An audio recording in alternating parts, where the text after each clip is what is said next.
CTS 두란노 성경교실 가족 여러분, 안녕하세요. 안녕하세요. 지난 한 주간도 평안하셨나요? 네. 주님과 동행하시며 생활하셨죠?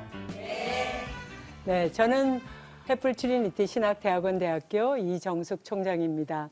여러분과 함께 누가복음을 공부하고 있는데요. 오늘이 벌써 6강이네요.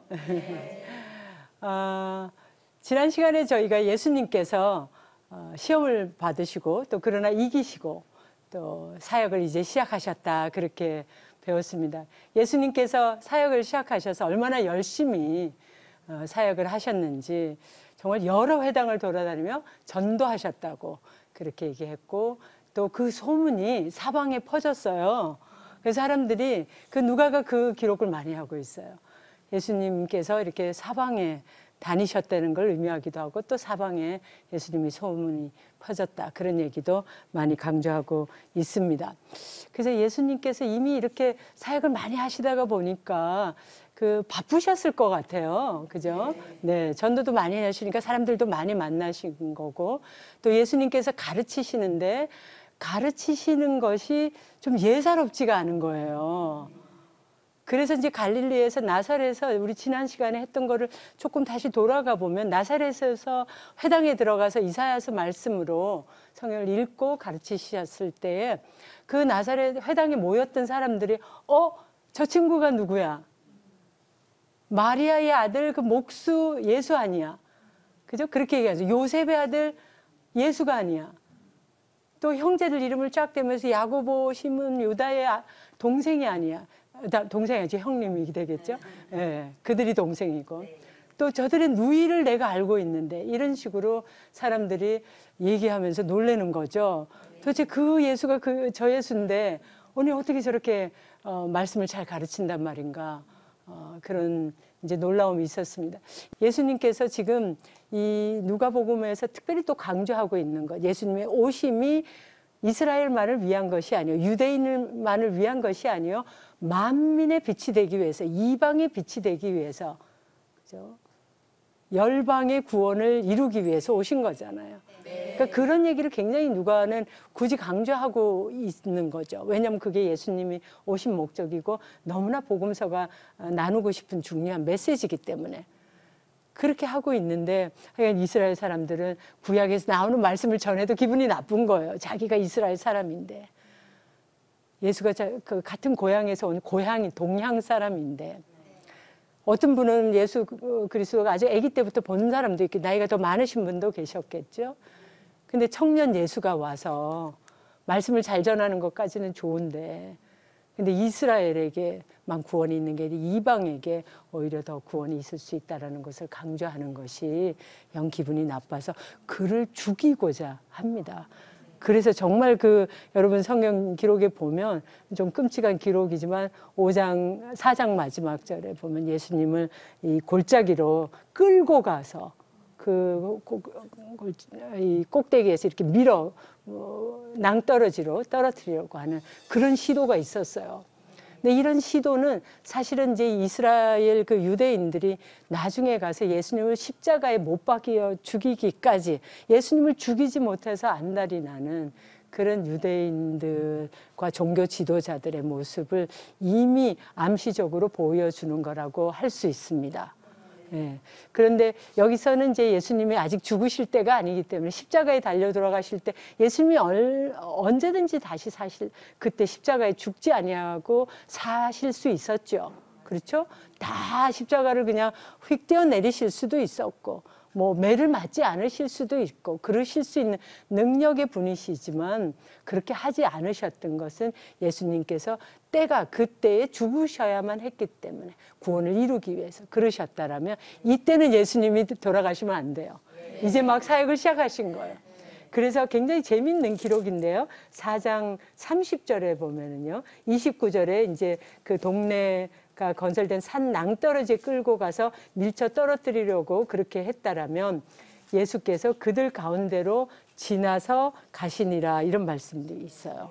그래서 예수님께서 사람들이 이렇게 빼곡히 모여가지고 낭떠러지를 이렇게 떨어뜨리려고 하는 순간인데, 예수님은 그들 가운데 이렇게 지나가셨다 그랬어요. 그러니까 이게 무슨 장면일지 좀 이 드라마처럼 좀 생각을 해보세요. 상상력을 발휘해 보세요.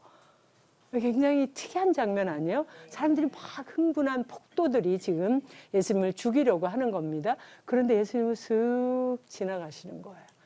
기적이죠, 이거는. 그럴 수는 없잖아요. 우리가 그러기는 어렵잖아요. 어떤 기적의 장면이지만 이렇게 슬쩍 이렇게 보여주는 하나의 기적이라고 할 수 있습니다. 네. 자, 예수님께서 이렇게 아주 적극적으로 갈릴리 지방에서 말씀을 가르치고 또 병자들을 고치셨어요. 귀신이 들어서 그러니까 귀신이 들었다는 거는 보통 저 정신병하고는 좀 다른 거지요. 귀신이 들어서 그렇게 고통당하는 그런 사람들을 고쳐주기도 하셨습니다. 자, 입증되고 나면 예수님은 정말 그 지역에서 유명해져 사방에 소문이 날 수밖에 없는 사람이 된 것입니다. 사람들이 많이 모여들고 예수님은 아주 바쁜 생활을 하실 수밖에 없을 거라고 생각이 됩니다. 그래서 그랬었을까요? 예수님께서 이제 제자들을 모십니다. 이 누가복음 5장부터 예수님께서 제자들을 모으는 거예요. 우리 예수님이 제자들에 대해서는 많이 들어보셨죠? 몇 명이죠? 12명의 제자가 있었다라고 합니다. 그것뿐이었을까요? 사실은 예수님의 제자들은 굉장히 많았던 것을 우리가 볼 수 있어요. 우리가 이제 조금 있으면 이제 그걸 보겠지만 예수님이 12제자들을 제자들 중에서 특별히 뽑으셔서 12를 뽑으시고 그들을 또 사도라고도 하시고 그렇게 하시는데요. 그게 이제 저희가 조금 이따가 보겠고요. 근데 그 앞에서는 누가복음 5장에서 보면은 예수님께서 한 사람 한 사람 이렇게 또 부르시는 장면을 볼 수 있어요. 그래서 12명을 딱 이렇게 임명하시는 때가 있고 한 명씩 이렇게 불러드리는 때가 있어요. 그래서 바로 그것을 우리가 오늘 좀 생각해 보겠습니다. 그래서 오늘 6강은 제자들을 부르시다. 그런 제목으로 가보겠습니다. 자, 제자들이라고 그러면은요, 스승과 제자. 그렇죠? 스승과 제자. 제자라는 말에 다른 말이 있을까요? 우리가 쓰는 말 중에? 좀 비슷한 말? 학생? 네. 학생이 있고 제자가 있으면 여기서 제자라는 개념과 학생이 뭐가 차이가 있을까? 학생은 배우는 자예요. 그죠? 네. 네. 제자라고 했을 때 성경에서 나오는 제자는 조금 더 긴밀한 관계를 아주 가까운 관계를 정말 그 스승의 가르침과 삶을 그대로 전수하고 싶어 하는 사람, 그렇게 노력하는 사람, 그런 사람을 가르치는 거라고 우리가 생각해 볼 수 있겠어요. 그래서 성경에서 굳이 학생이라고 하지 않고 제자라고 그렇게 합니다. 그래서 학생은 사실은 여러분도 제 입장에서 보면 학생이에요. 그죠? 이렇게 우리가 만난 거예요. 그런데 여러분을 제 제자다. 제가 또 이렇게 말하기는 또 조금 잘 모르겠어요. 그래도 될런지. 예, 우리가 또 그런 관계가 될 수도 있겠죠. 근데 예수님의 제자들 생각해 보면 정말 아주 가깝습니다. 아주 특별한 그런 관계라고 생각하고 제자가 되는 것은 큰 특권이었습니다. 자, 우리가 예수님께서 제자들을 부르시는 장면, 12제자들 특별히 부르시는 장면은 성경에서 또 공간복음서에서 마태복음, 마가복음, 누가복음에서 이렇게 나와 있습니다. 요한복음에도 있어요. 제자들을 부르시긴 하는데 12제자들을 딱 이렇게 사도로 세우시는 것은 이 공간복음서에서 이렇게 볼 수가 있습니다. 자, 오늘 우리 첫 번째로 예수님께서 개별적으로 부르는 제자를 좀 만나보겠습니다. 이 첫 번째 제자가 아주 재밌는, 아주 얘기가 풍성해요. 풍성한 얘기인데 시몬을 부르시는 장면입니다. 근데 시몬을 부르시면서 시몬과 함께 있던 안드레나 야고보나 요한도 사실은 같이 제자가 되는 장면인데 이 누가복음 5장에서 시몬을 부르시는 장면은 시몬에게 쫙 이렇게 주민, 그죠? 포커스가 쫙 맞춰져 있어요. 왜 여러분들 이렇게 TV에서 드라마 같은 거 보시다가 이렇게 멀리서 찍다 갑자기 이렇게 사람이 쫙 이렇게 좁아져서 뭐 눈에만 이렇게 막 맞춘다든가 그렇게 하는 장면. 그런 거죠. 우리가 사진도 요즘은 줌인 많이 할 수 있잖아요. 네, 그런 것처럼. 근데 이 장면이 이제 일어난 곳이 갈릴리예요. 갈릴리 항구. 근데 항구라고 그러면 우리나라에서는 보통 바닷가에 적용하는 말이에요. 그러니까 갈릴리는 또 호수예요. 이스라엘 지도를 보시면 잘 아시는 대로. 그래서 갈릴리 바다라고도 나오고 디베라 바다라고도 나오고 또 호수라고도 나오고 그렇게 합니다. 그래서 갈릴리 호수, 갈릴리 바다, 디베라 바다 다 같은 장소입니다. 이곳에서 시몬을 예수님께서 부르시게 되는데 이 5장에 나와요. 근데 이 장면이 나오기 전 장면이 저는 굉장히 인상적이에요. 이 전 장면이 뭐냐 하면 바로 우리가 지난번에 봤던 예수님께서 갈릴리 여러 회당을 다니시면서 전도하셨더라. 생각나시죠? 네. 굉장히 바쁘게 전도하신 거. 그 장면이 나오고 5장에 들어가요. 5장에 들어갔는데 5장에서 무리들이 막 몰려와요. 무리들이 몰려와서 하나님의 말씀을 들으세요. 누구로부터? 예수님으로부터. 근데 예수는 게네사렛, 또 이 게네사렛 호숫가라고도 해요. 갈릴리 호숫가를. 게네사렛, 여기 누가복음에서 그렇게 나온 대로 게네사렛 호숫가에 서서 그러니까 예수님께서 이미 가르치는 것이 너무 소문이 나서 무리들이 몰려오는 거예요. 근데 예수님께서 바닷가에서 가르치시는 거예요. 근데 너무 사람들이 많이 오고 좀 더 효과적으로 가르치시기 위해서 그러셨던 것 같은데 호숫가에 배 2척이 있는 것을 보세요. 이렇게 배가 지금 많이 있잖아요. 이건 지금 현대적인 모습이에요. 아주 최근 거예요. 제가 책을 읽다가 이 복음서에 관한 책을 읽다가 사진이 있는데 지금 현재 모습은 이렇구나. 제가 여기 호숫가를 가봤을 때 이런 모습은 못 봤거든요. 그래서 재밌다 그러고 제가 사진을 찍은 거예요. 그리고 출처를 밝혀놨으니까 괜찮을 거라고 생각합니다. 그래서 지금 이런 식으로 이제 조금 여기는 그 배가 정박된 배가 많이 있어서 그때 장면을 좀 생각하기에 상상력을 좀 발휘해야 될 것 같아요. 그때 뭐 이렇게 많았을지 그건 제가 잘 모르겠어요. 그럼 어쨌든 지금 현재 상황은 배 2척이 지금 이렇게 정박되어져 있는 거고 그 배에서 어부들은 나와서 그물을 씻고 있는 거예요. 자, 어부가 그물을 씻고 있다는 건 또 무슨 얘기일까요? 그물을 씻는다. 왜 씻어요? 다음을 준비하는 거예요. 그렇죠? 다음 고기 잡으러 나갈 때는 그물이 준비돼 있어야지 되잖아요. 그러니까 지금 이제 바닷가에 그물을 내렸다고 오면 뭐 이것저것 걸려가지고 그물이 좀 정리가 안 될 수 있죠. 그리고 거기다가 뭐 미끼도 달고 이래야 되잖아요. 그러니까 그런 걸 하기 위해서 그물을 준비하는 거예요. 그래서 여기서 배에서 이 그물을 싣는 어부들을 만나셨다는 거. 그 어부들은 다른 의미로 하면 삶의 현장에서 매우 성실한 사람들이라는 거예요. 자기가 지금 하고 있는 일, 이 일 하고 나면 다음에 할 일 또 준비하고 그렇게 할 수 있는 사람인가. 삶의 성실한 사람들. 일터에서 성실하게 매일매일을 살아가고 있는 사람들을 예수님께서 지금 만나신 거예요. 그러니까 이 사람들에게 예수님께서 가까이 가셨고 그 중에 한 배에 오르셨어요. 근데 그 배가 누구의 배예요? 시몬의 배예요. 시몬의 배예요. 그러니까 시몬도 아주 성실한 사람 중에 하나예요. 이 시몬의 배에 올라앉으셔서 육지에서 조금 떼라고 그러시고 그러면 이제 사람들하고 약간 거리가 생기잖아요. 약간 사람들 그러나 그 지형적으로 거기서 배에서 얘기하셔도 충분히 잘 전달이 될 수 있었다고 합니다. 그래서 사람들에게 복음을 계속해서 전하시는 거예요. 네, 앉으셔서. 그러니까 사람들도 좀 이제 예수님이 그쪽 배에 있으니까 거리가 좀 생겼기 때문에 제 생각인데요.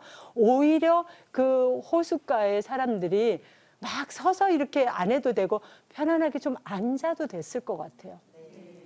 그죠? 너무 막 예수님께 가까이 가려고 이럴 필요도 없잖아요. 어차피 물이니까 거기까지 갈 수는 없잖아요. 사람들도 오히려 여유가 좀 생기고 이렇게 앉고 예수님도 그 배 위에 앉으시고 그러면서 말씀을 편안하게 전하고 있는 것입니다. 그래서 이제 말씀을 전하시고 다 가르치고 말씀을 마치시고 난 다음에 다 마치시고 나서 이제 여기부터가 중요한 거예요. 이제 시몬하고 일이 일어나는 거예요. 그죠? 시몬이 물론 배에 타셨지만 이 배에 타신 것은 배를 잠시 빌리신 거고 무리를 지금 대하시는 거잖아요. 그죠? 말씀을 배우는 자. 그 사람들을 향해 계셨어요. 시몬도 들었을 거라고 생각해요. 그렇죠? 옆에서. 그러나 시몬을 보면서 가르치신 건 아니에요. 근데 이제 말씀을 마치신 예수님께서 시몬에게 이르시되 시몬을 이제 보시는 거예요. 시몬을 보시는 거예요. 자, 그리고는 네가 깊은 데로 가서 그물을 던져서 고기를 잡으라 그래요. 깊은 데로. 근데 그물을 씻고 있는 시간이 혹시 여러분들이 항구에 가보셨는지 모르지만 그물을 씻는 것은 이른 새벽이에요, 보통. 고기가 언제 많이 잡히는지 아세요? 밤에 잡혀요. 밤에 많이 잡혀요. 그것도 왜 그러는지 저한테 묻지는 마세요. 제가 네. 밤에 많이 잡아요. 밤새 보통 해요. 우리나라도 보면요. 밤에 나가서 새벽에 돌아오거나 새벽에 아주 일찍 나가거나 그렇게 합니다. 고기들이 아주 이렇게 조용하게 있을 때 가서 좀 덮친달까요? 그리고 와서 이제 이른 아침에 그래서 수산물 우리 CTS가 있는 건물이 있는 곳이 노량진 수산시장하고 가깝잖아요. 이 수산시장 같은 데도 신선한 생선을 사기 위해서 한밤에 갈까요? 아니, 새벽에 가야죠. 네, 그렇게 생각해 보시면 지금 이게 고기 잡는 시간이 아니에요. 그죠? 어부들이 지금 다 그물을 씻었잖아요. 그럼 시간대가 벌써 그런 때는 아니에요. 근데 또 예수님이 무슨 어부 출신이세요? 무슨 출신이시라고요? 목수 출신이에요. 오히려 어디에 가까워요? 바다에 가까운 게 아니라 산에 가까우셔요. 목수니까 나무가 좋아야 될 거 아니에요. 물론 나무야 누가 갖다 주고 목수는 해도 되지만 말하자면 그런데 지금 깊은 데로 가서 그물을 내려 아주 구체적으로 말씀하죠. 깊은 데로 가서 그물을 내려서 고기를 잡으라. 그물 내렸으면 고기를 잡는 건데 예수님 굳이 이렇게 구체적으로 말씀하세요. 야, 이 시몬의 갈등이 굉장히 심했을 수 있을 것 같아요. 이 시몬은 지금 누구예요? 완전히 어부로 잔뼈가 굵은 사람이에요. 그렇지 않습니까? 근데 이 사람한테 이렇게 지금 지시하시는 거예요. 야, 시몬이 고민을 했겠지만 시몬이 5장 5절에 가면 시몬이 이렇게 말해요. 선생님, 여기서 선생님, 우리들이 밤이 새도록 수고하였으되 잡은 것이 없지만은 말씀에 의지하여 내가 그물을 내리리다 하고 그 깊은 데로 가서 그물을 내렸어요. 그죠? 밤새도록 지금 다 얘기하잖아요. 제가 얘기했던 거 다 아주 밤새도록 수고했지만 그러니까 이 얘기는 이 어부로서 잔뼈가 굵은 이 시몬이 자기 친구들과 함께 이 갈릴리 호수 게네사렛 호숫가에서 밤새도록 성실하게 열심히 일해서 소득이 없었어요. 그죠? 자기 경험상 오늘은 아니야. 그렇게 된 거예요. 그래서 그물도 다 씻은 거예요. 그러나 주의 말씀에 의지해서 이럴 수 있어요, 여러분들? 이거는 굉장히 이 말은 너무너무 중요한 말이에요. 이건 특별히 소위 전문가라고 생각하는 사람들이 이 말씀에 대해서 특별히 새겨야 될 말씀이에요. 세상에 전문가들이 많이 있죠. 뭐 좀 하다가 보면 전문가가 또 되죠. 그죠? 그래서 주부들도 전업주부들도 그냥 전업주부라고만 안 하고 살림 구단? 뭐 그런 말 쓰잖아요. 그죠? 예. 그러니까 그 전문가라는 소리죠. 그러니까 내가 해보면 이건 안 되는 일이야. 그런데 말씀에 하나님께서 그렇게 말씀하시면 말씀에 의지하여 내가 그물을 내리리다 하고 내렸더니 그렇게 하니 고기를 잡은 것이 힘이 많아 그물이 또 찢어질 정도로 많아. 이건 또 뭐예요? 너무 많아요. 근데 더 나아가서 보시면 이에 너무 그물이 찢어질 대로 혼자 감당이 안 되는 거예요. 그래서 이에 다른 배에 있는 동무들에게 손짓하여 와서 도와달라. 그렇게 했더니 그들이 와서 2배의 채움에 잠기게 되었더라. 아까 2척의 배가 있었다 그랬죠? 근데 2배 차고도 넘치고 배가 막 잠기게 되었다는 것입니다. 굉장히 놀라운 순간이에요. 이쯤 되었을 때 그 다음 말씀이 이제 그 시몬 베드로가 이를 보고 이제 시몬 베드로가 여기서 참 그 위대함이 좀 보이는데요. 시몬 베드로가 이를 보고 예수의 무릎 아래 엎드려 이르되 아까 선생님이요 그랬다. 이제 주여 나를 떠나소서 나는 죄인이로소이다. 이렇게 말해요. 자, 이거는 재미있는 말이에요. 주여까지는 좋아요. 아주 이제 놀라운 능력을 보고 주여 선생님 정도가 아니시구나. 이분은 잘 가르치는 선생님이 아니야. 이분은 주님이야. 주라는 건 master. 그죠? 주인이라는 거예요. 그러니까 아무한테나 쓰는 말 아니에요. 정말 이 사람한테 내가 충성을 맹세할 수 있겠다. 그죠? 주인이란 소리이기 때문에 아무한테나 하면 안 돼요. 근데 하는 거예요. 놀라운 분이다. 이것은 하나님과 같은 분이시다라는 얘기예요. 특별히 이스라엘 사회에서 주여라고 말을 했을 때 그것은 하나님이시다. 만군의 여호와 하나님이시라는 말입니다. 자, 그랬기 때문에 그것을 깨달았기 때문에 이 베드로는 나를 떠나서서 나는 죄인이로서이다 할 수 있는 거예요. 우리 보통 사람이라고 생각해 보세요. 이 사람이 시몬 베드로가 지금 주님을 주님으로 알아보지 못했으면 이 말 못해요. 보통 사람 같으면 뭐라고 해야 되냐면 완전히 지금 그냥 세상 말로 땡 잡았다예요. 대박이다 이건. 그렇지 않아요? 지금 이분만 모시고 있으면 고기를 언제 그물을 내려야 할지, 무슨 고기가 잘 잡힐지, 이건 밤이건 낮이건 고기가 그냥 잡혀요. 우리 평생 먹고 살 것이 넘치게 되는 거예요. 그러니까 떠나지 마시고 제발 나와 함께 길이 같이 가시옵소서 이래야 맞는 거지. 왜 나를 떠나세요 그래요? 말이 안 되죠. 그래서 이 시몬 베드로의 위대함은 여기에 있는 거예요. 알아보는 거예요. 그가 지금 누구인지, 자신은 누구인지, 자기가 만나고 자기에게 말 걸어준 이분은 누구인지를 아는 거예요. 이 말씀은 전도서에 있는 말씀처럼 하나님은 하늘에 계시고 나는 땅에 있나이다. 그래서 우매한 존재입니다. 라고 고백하는 거예요. 하나님은 하늘에 계시고 나는 땅에 있나이다. 그 고백해 보신 적 있으세요? 하나님은 하늘에 계시고 나는 땅에 있는. 그 말은 우리가 성경에 나오는 곳곳에서 나오는 표현인데 정말 우리가 쓰면 참 좋은 표현이에요. 하나님 제가 뭘 알겠습니까?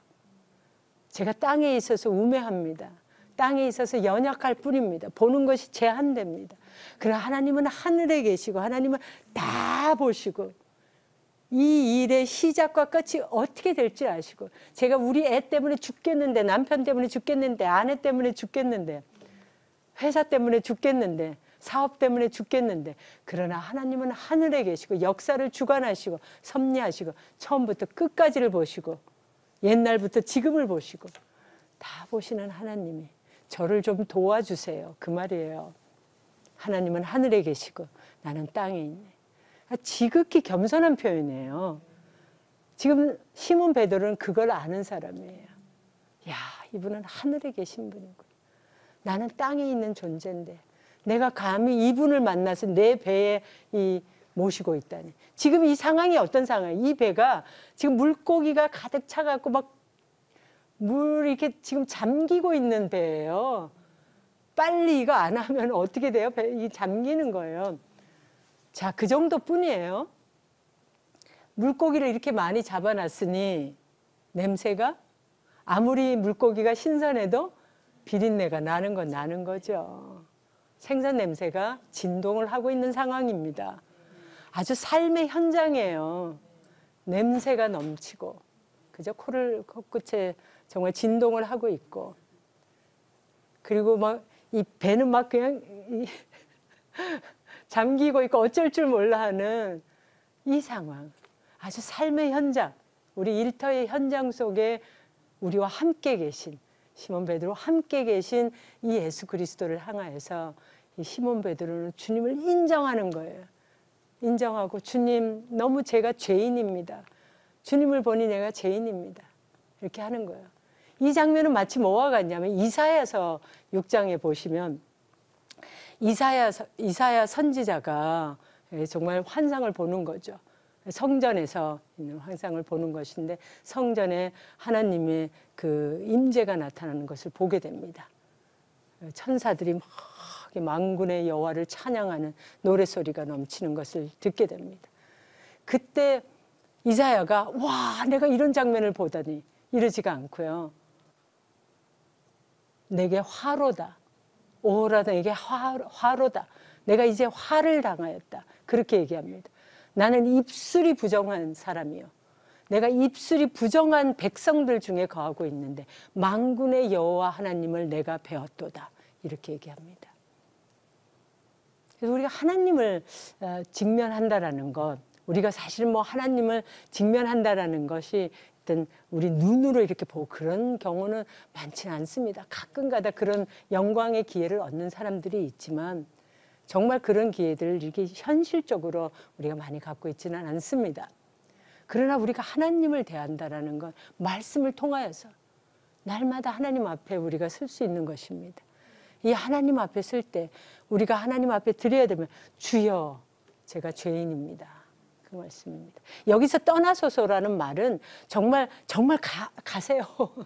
저 가까이 안 오고 이게 아니에요. 그게 아니고 이사야서 6장에서 이사야서가 말했던 것처럼 제가 너무 이 영광이 제게 넘치고 넘치나요. 제게 너무 과분합니다라는 얘기를 하는 거예요. 그리고 제가 너무나 다른 존재로서 주님 앞에 있는 것이 부끄럽고 너무 죄송하고 어쩔 줄 모르겠습니다. 그 말이에요. 그래서 죄인입니다라고 그렇게 얘기하는 것입니다. 이것이 하나님 앞에서 정말 귀한 태도이고 하나님께서 그를 귀하게 보시는 것입니다. 이 8절에 이제 이 시몬 베드로가 고백을 하는 장면인데 보면은 다른 데서는 시몬으로 돼 있다가 여기서는 시몬 베드로가 이를 보고 이렇게 돼 있어요. 그래서 이 베드로라는 이름을 받게 된 거, 베드로 혹은 게바, 반석이라는 뜻입니다. 게바라는 이름을 받게 된 것은 여기서는 굳이 나오지 않지만 요한복음이라든가 다른 데서 나오고 있고 이 요한복음에서 특별히 형제 안드레를 통해서 이미 이 시몬이 예수님을 만나가지고 게바라는 베드로라는 이름을 받은 것이 요한복음에 나오고 또 우리가 다루지 못하였지만 누가복음의 앞부분에 보면 시몬의 이 베드로의 장모가 중한 열병이 걸렸을 때 그 집을 예수님께서 방문도 하신 걸로 봐서 예수님을 알고 있었던 사이인 것을 우리가 알 수 있습니다. 여기가 처음 만나는 건 아닙니다. 그러나 오늘 이 자리에서 시몬 베드로가 그죠? 이제 시몬 정식 이름으로 이렇게 하면서 시몬 베드로가 예수님의 무릎을 꿇고 정말 예수님을 인정하고 예수님 앞에 서는 것을 볼 수 있습니다. 이것을 보고 예수님과 이 베드로가 이런 일을 하고 있는 사이에 이제 친구들도 이렇게 오고 그 친구들도 놀라는 것을 볼 수 있죠. 그때 이제 예수님이 시몬에게 이르시되 시몬의 이제 10절 말씀인데 무서워하지 말라 이제후로는 내가 사람을 취하리라 이제 이런 말씀을 하고 있습니다. 아주 유명한 말씀인데요. 이제후로는 내가 사람을 취하리라 말씀인데요. 근데 이 말씀을 다른 복음서에서 보게 되면 내가 너희로 사람을 낚는 어부가 되게 하리라 이렇게 되어 있습니다. 예, 더 유명하죠. 사람을 낚는 어부가 되게 하리라. 근데 누가복음에서는 사람을 취하리라 이렇게 다른 표현을 같은 표현인데 다르게 말. 이제 저는 어릴 때 사람을 낚는 어부가 되게 하리라. 사람을 낚는 어부를 너무 많이 해서 어릴 때 이제 유년주일 학교 제가 이거 갖고 저희 학교에서 채플에서 설교도 했었는데 사람을 낚는 어부가 되게 하리라. 어릴 때 이제 이걸 많이 들어가 주일학교에서 저는 어릴 때 이 교회에서는 어부가 최고의 직업인가 보다 그렇게 생각했었어요. 그리고 저 혼자 생각을 했었어요. 이 사람을 낚는 어부가 뭘까? 사람을 낚는 어부? 그러니까 사람이 저렇게 막 이렇게 어부한테서 낚여오는 건가? 제가 이제 이런 생각을 했던 거를 저희 아들이 그림을 그려요. 화가를 해서 야, 너 이거 그림을 좀 그려봐. 내 상상력을 그림으로 좀 그려줘. 그렇게 해서 했더니 이제 이렇게 그려줘서 약간 만화 재밌게 그려준다고요. 이런 거 아니면 뭐 혹은 이렇게 그물을 아까는 이제 낚시로 아까 이거는 그물로 그래서 이런 건 아니죠. 그죠? 이렇다면은 곤란하겠죠. 근데 이제 어릴 때니까 그런 생각도 들더라고요. 자, 그러면 이 사람을 낚는 어부라는 게 뭐냐? 누가복음에서 사람을 취하라 그러잖아요. 근데 이 말을 이제 원어로 보게 되면 이 말은 산채로 취한다. 뭐 catch alive, 산채로 잡는다 이런 말이 되고요. 또 살게 하기 위하여 뭐 이렇게 잡는다 이런 표현도 되고 catch for life 이렇게도 되고 합니다. 그래서 무슨 말이냐 하면 사람을 낚는 어부, 사람을 취한다는 말은 사람을 살린다는 얘기입니다. 사람을 살리게 한다는 얘기입니다. 네. 근데 여러분들 어부라는 직업을 생각해 보세요. 어부요. 혹시 어부이셨던 분? 없으시죠? 어촌에서 혹시 잘하신 분 혹시 있나요? 이 어부들이 하는 일을 생각해 보면요. 생선을 살아있는 걸 잡아가지고 죽여요. 그렇죠? 그게 어부예요. 정말 어부들이 하는 일은 그거예요. 근데 사람을 낚는 어부는 뭐를 해요? 죽은 사람을 잡아서는 아니고요. 죽은 사람을 취하여 살리는 거예요. 그럼 뭐 사람이 뭐 죽었습니까? 그런 건 아니죠. 영적으로 죽었다는 얘기를 하는 것입니다. 요한계시록에 보면 사대 교회를 향하여서 요한이 얘기하기를 너희가 살은 자 같으나 살았다 하는 이름을 가졌으나 사실은 죽은 자로다. 이 말씀이 있어요. 다 사람이 살아있죠. 걸어다니고 있는 사람 다 살아있어요. 안 걸어다녀도 살아있는 거죠. 혹 아파도. 그러나 영적으로 주 예수 그리스도를 알지 못할 때 우리가 영적인 상태에서 그것을 죽은 상태라고 얘기하는 것입니다. 어떤 사람은 영적인 상태 자체가 있다는 것도 인정도 안 해요. 그죠? 사람이 육신과 정신이 있는 것이지 영이라는 것을 그렇게 정신하고 굳이 구분하려고 하지 않습니다. 주 예수 그리스도를 알지 못하며 예수 그리스도를 이름은 알아도 그를 주님이라고 고백할 수 없을 때 영적인 감각이 살아나지 않는 것을 보게 됩니다. 그런 사람들과 얘기할 때 쉽지가 않은 것을 우리가 경험하죠. 네. 그래서 그렇게 죽은 사람을 영적으로 조심해서 말해야죠. 영적으로 죽어 있는 사람을 우리가 주 예수 그리스도의 생명력으로 예수 그리스도가 생명 그 자체이기 때문에 그리스도를 통하여서 그 사람을 살리는 것. 그것이 바로 사람을 취한다는 것입니다. 그래서 이 놀라운 특권을 베드로는 받은 거지요. 자, 베드로를 이렇게 부르신 예수 그리스도께서는 또 다른 사람을 하나 이 누가복음 5장에 보면 부르시는데요. 이 사람은 레위라는 사람입니다. 카라바지오라고 16세기에 아주 유명한 작가이고 이 카라바지오의 기법이 나중에 렘브란트라는 그 유명한 화가 제가 지난번에 렘브란트 그림을 보여드린 적 있죠. 렘브란트도 이제 배우게 됩니다, 사실. 근데 이 카라바지오의 레위를 부르심이라는 그림에서 보게 되면 이 레위가 어디에 있냐 하면요. 이 그림을 이제 두 쪽으로 생각해 보세요. 창문이 저 위에 이렇게 있잖아요. 저기가 좀 빛을 이렇게 보여주는 렘브란트가 빛이 중요한 카라바지오 빛이 아주 중요한 이분도 그런 처음부터 그런 분이셨습니다. 근데 이 두 사람이 서 있는 두 사람이 보이시나요? 서 있는 두 사람은 예수님, 손을 이렇게 하시는 분이 예수님이시고 그 앞에가 베드로이고요. 앉아있는 테이블을 중심으로 앉아있는 사람이 보이시나요? 네. 앉아있는 사람들 중에서 벽쪽으로 빛을 이렇게 많이 받고 있는 두 사람이 있죠. 그리고 서 있는 두 사람을 향하여 보고 있는 두 사람 중에서 중간에 있는 사람, 그죠? 두 번째 사람, 그 사람이 레위라는 사람인데 이 레위는 세리입니다. 세리. 근데 이 보면은 예수님께서 손으로 이렇게 가르치고 있고요. 손으로 가르치고 있고 너 이런 셈이에요. 너 나를 따르라. Follow me. 나를 따르라고 하는 건데 지금 두 번째 사람 이제 세 사람이 벽 쪽으로 있기 때문에 중간에 있는 사람이죠. 그 사람이 손가락을 저요? 이런 그 느껴지세요? 저요? 이러는 거. 그런데 이 사람이 저요 그러고 난 다음에 바로 성경에 보면 이 누가복음 5장 27절에서 32절까지 있는 이 기록에 하면 레위는 바로 예수님께서 나를 따르라 했을 때 그가 모든 것을 버리고 일어나 따르니라. 이 모든 것을 버리고 굉장히 중요한 표현이잖아요. 이 표현을 해놓은 건 또 누가복음이에요. 자, 모든 것을 버리고. 근데 이 사람이 세리예요. 세리라는 직업은 지금으로 하면은 세무소, 그 세관의 직원인데 잘 나가는 직원이었던 것 같아요. 세리라는 건 예전에 좋은 직업이 아니었어요. 이 성경이 쓰여지던 세대에는. 부유해요. 부유한데 왜 부유해요? 그 월급만 받아서 부유한 게 아니에요. 그래서 세례 요한도 세리가 왔을 때 아주 그 독사의 자식들아 그렇게 책망하는 그 세리들에게 네가 받을 것만 받으라고 그렇게 얘기하고 있는 그 직업 중에 하나예요. 그래서 이 세리는 부유하지만 정당한 방법으로 부를 축적한 사람이 아닌 거예요. 다른 사람들에게 세금을 많이 해서 문제가 되는 사람이에요. 근데 이 사람이 지금 여기 있는 사람들이 세리예요. 세리들이에요. 그래서 이쪽 편으로 보면 여러분들이 보시기에 지금 제일 왼쪽에서 한 사람은 안경을 끼고 있고요. 안경을 끼고 테이블을 내려보고 한 사람은 아예 테이블만 보고 있어요. 그 사람 앞에 돈이 이렇게 흩어져 있어요. 그러니까 돈을 불의하게 모은 건지 뭐 정당하게 받은 건지 모르겠지만 어쨌든 돈을 이 사람들은 예수님과 베드로가 왔는데 전혀 안 봐요. 돈만 보고 있어요. 그렇죠? 보여지십니까? 그것만 보고 있어요. 그래서 저런 사람들 지금 이 세리가 아주 부유한데 지금 모든 것을 버리고 예수를 일어나 따르는 거예요. 그렇게 하는 거예요.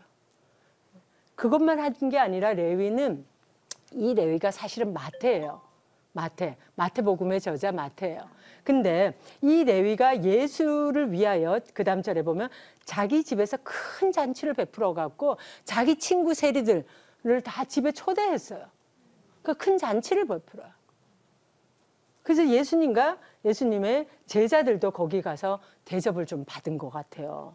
자, 그런데 예수님의 제자들에게 대제사장과 서기관과 이런 사람들이, 종교 지도자들이 막 또 비방을 해요. 어떻게 너는 세리 같은 죄인들.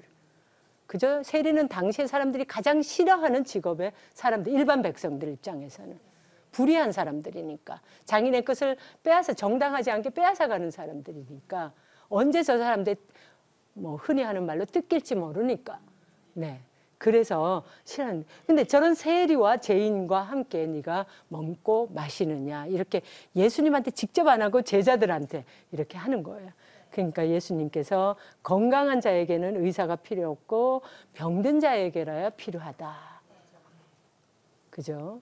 병든 자에게 쓸데 있다. 내가 의사로 왔다. 내가 고쳐주는 자로 왔다. 치료하는 자로 왔다. 내가 회복시키려 왔다. 근데 왜 병든 자에게 필요해요? 병든 자는 자기가 병든 거를 이해하고 예수님이 의사가 필요한 걸 인정하니까. 건강한 사람은 건강하니 내가 뭐 필요한 게 없어.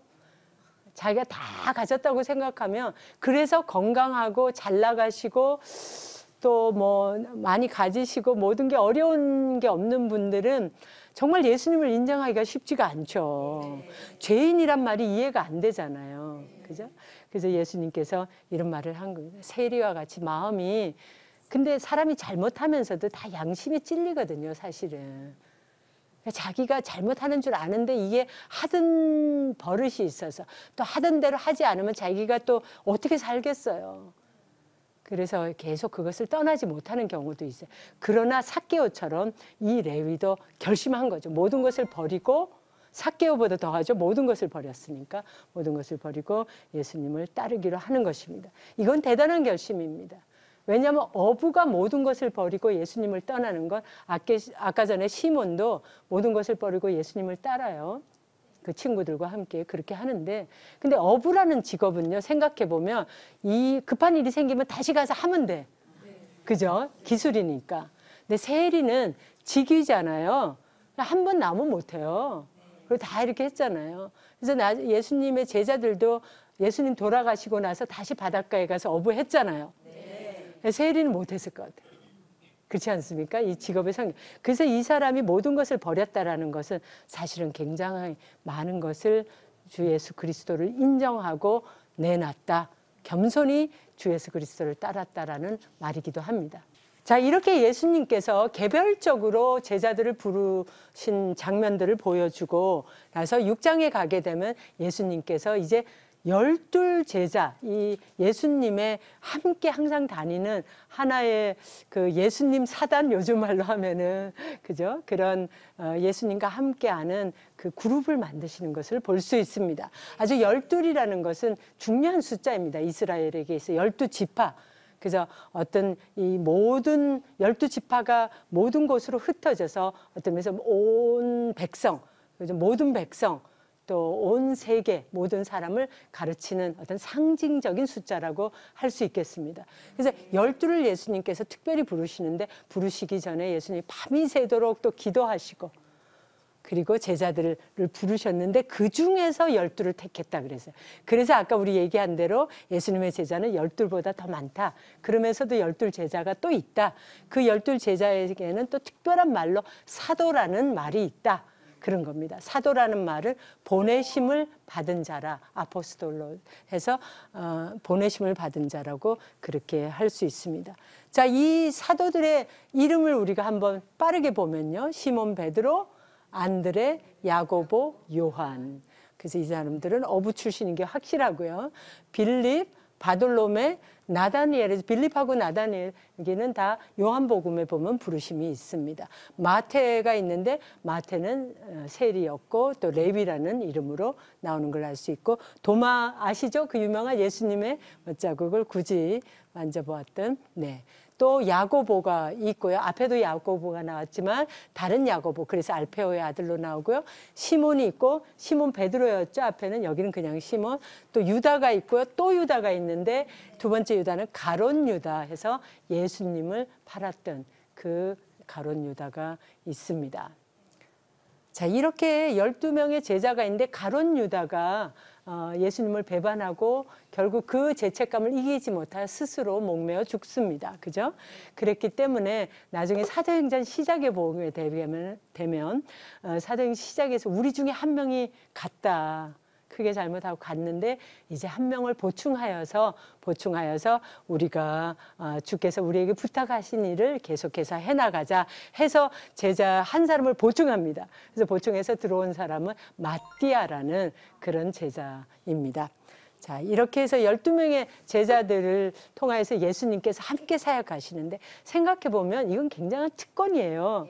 예수님이 뭐가 부족해서 우리의 도움이 필요하시겠어요? 혼자서 다 하셔도 되죠. 근데 굳이 우리를 참여시켜 주시는 거예요. 우리가 교회 가는 것도 마찬가지. 우리 내가 교회 가죠. 이런 사람들도 좀 있어요, 태도가. 특히 좀 어려운 교회 가시는 분들 중에 그런 태도 가지신 분들이 좀 있더라. 내가 그 교회 가주는 거야. 죄송하지만 좀 있어요. 큰 교회는 그 교회 나는 가 이러는데, 조그마한 교회 다닐 때는 좀 내가 그냥 그 교회 어려워서 내가 좀 도와주는 거야, 가주는 거야. 그러면 안 돼요. 하나님께서 우리가 교회를 통해서 함께 일하시도록 우리를 참여시켜 주시는 거예요. 복에 참여시켜 주시는 거예요.